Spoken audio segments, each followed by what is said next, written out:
nerds. I said, hey, nerds, $1 million. They let me in the door. They'd say, yeah, thanks, I've got 5. I don't need your 1. All right, Christine with the news. Well, that's the news. And thanks for stopping by.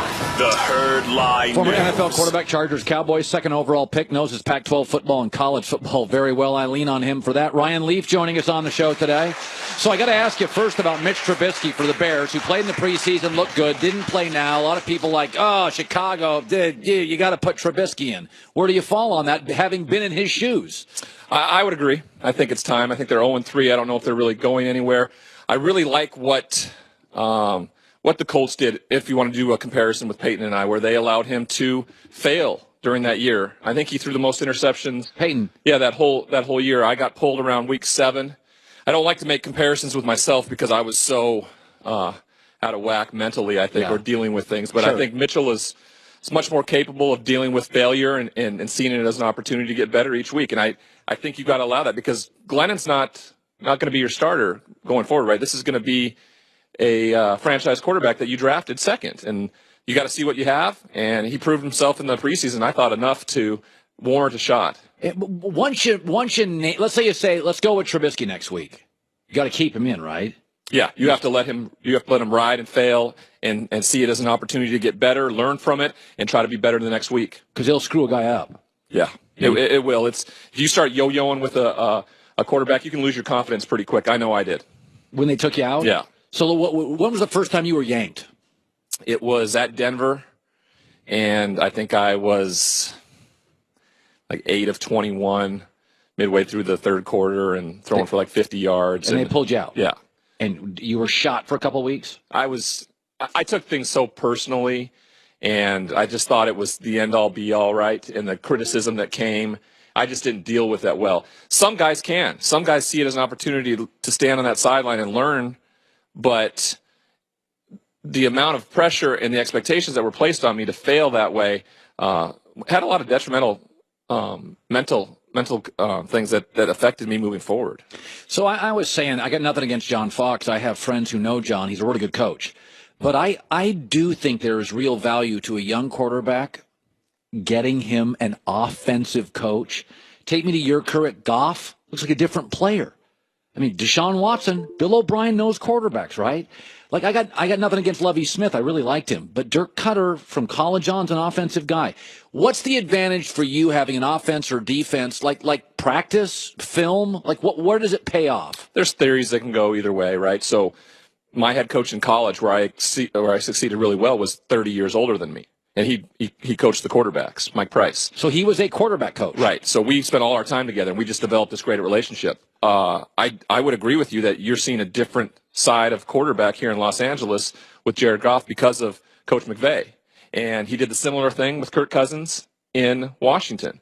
So if you're going with a franchise quarterback, you're going to try to find an offensive-minded coach or somebody who they can relate to. Sometimes you need a buddy who can relate to, or sometimes you need a father figure. And for me, the best possible coaching environment for me was a father figure who could teach me. When you came into this league, the brilliant June Jones and Kevin Gilbride, offensive guys were your guys, and you got hosed because the ownership didn't like him, but you loved him. So again, the Spanos family. I'm not taking shots here. It's not been the most brilliantly run franchise. So you were a young quarterback, and you really liked June Jones. So take me to let's just do a pretend. So take me to a moment with June Jones that he gave you something that a defensive coach probably wouldn't. A conversation, a coffee, a tip. Like, take my audience into that, because June's a sharp cat.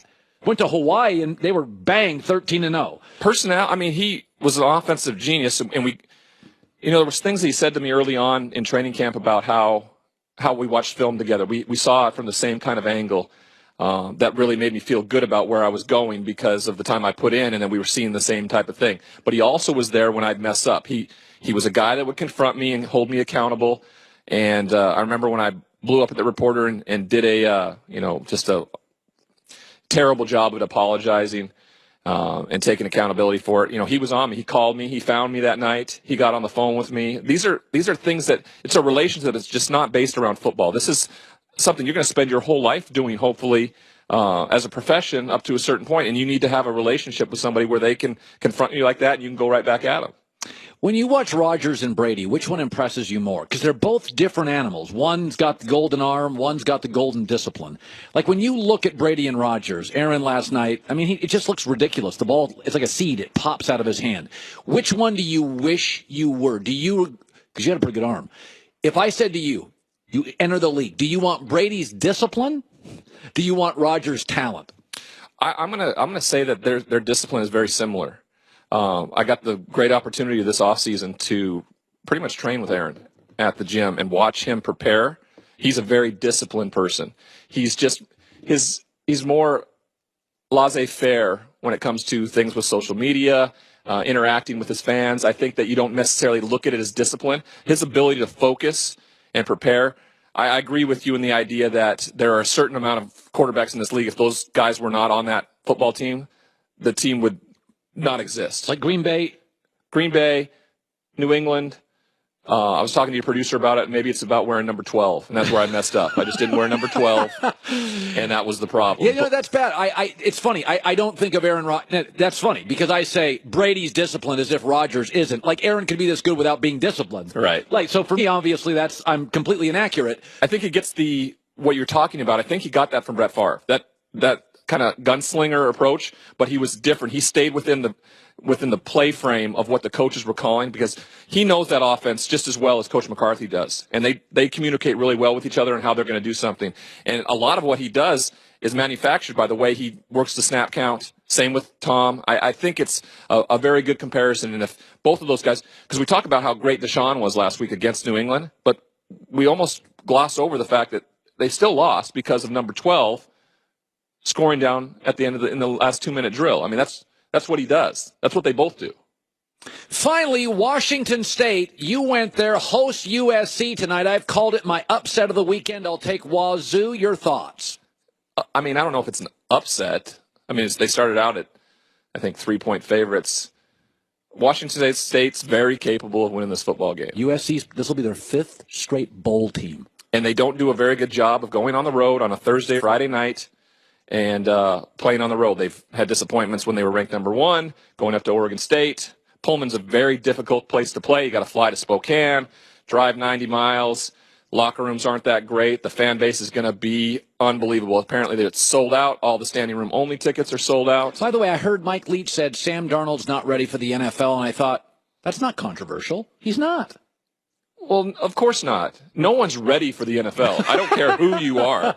You're not ready for what's about to happen because it's completely different. So he's just speaking the truth, and I think that he hasn't shown us. There's been some signs of how good he can be. Yeah. But he's turned the ball over too many times. Two picks a game. Yeah, he's throwing the ball a little high.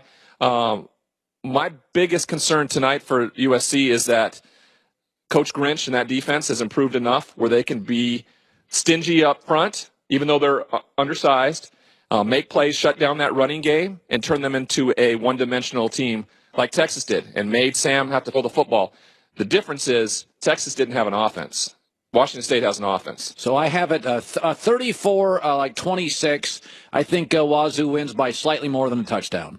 Yeah, I'm gonna go 35-31 Washington State. Wow. Yeah, it's funny. I don't think it's a major upset. USC's left tackle. I don't know if it's a major upset. I mean, you're talking about an upset. It's an upset, of course, because they're ranked higher. But Washington State's ranked 16th in the country. By the way, USC's missing their best pass rusher, their best tight end, their left tackle, and their starting running back. This is going to be a huge opportunity for Washington State. It's the biggest football game they've had since the 2003 season when Jason Gesser led them to a Rose Bowl. I think they're going to be on a national stage. Don't screw it up. Yeah, don't screw it up. Coug it. We don't like to say it. When you coug it, that's something good. That's not the way the rest of us see it. I know, but that's why we're brainwashed and that's why we're Cougars. Ryan Leaf hits the herd.